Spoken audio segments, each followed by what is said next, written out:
अस्सलामुअलैकुम प्यारे बच्चों, आज हम उर्दू लिखाई का काम करेंगे। उर्दू लिखाई में सबसे पहले हम लिखेंगे दिन। आज दिन है हमारा पीर। पे छोटी ए पी, रे पीर। प्यारे बच्चों, यहाँ सेंटर में हम लिखेंगे काफ वाओ।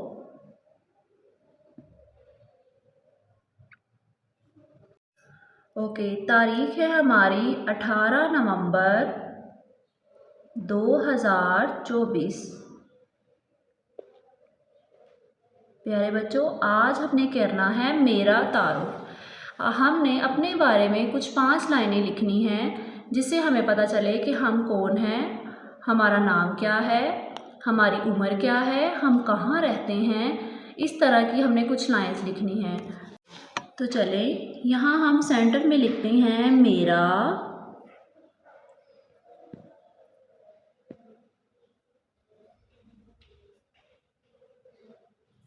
तारुफ।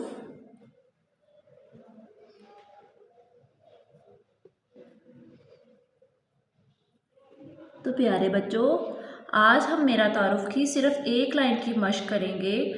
सबसे पहले हम यहाँ पे लिखते हैं मेरा नाम,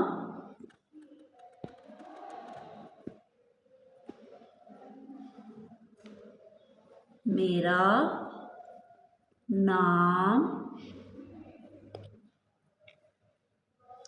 प्यारे बच्चों, मैं यहाँ पे ब्लैंक छोड़ रही हूँ। यहाँ पे आप अपना नाम लिखेंगे, उसके बाद लास्ट में आपने लिखना है। उसके बाद लास्ट पे आपने लगाना है ख़त्मा। मेरा नाम है, आपने जो भी आपका नाम है आपने यहाँ पे लिखना है। जैसा कि मेरा नाम फ़ायज़ा है। प्यारे बच्चों, आपने इस लाइन की पूरे पेज में मशक करनी है। ठीक है, अपना ख्याल रखिएगा। अल्लाह हाफिज़।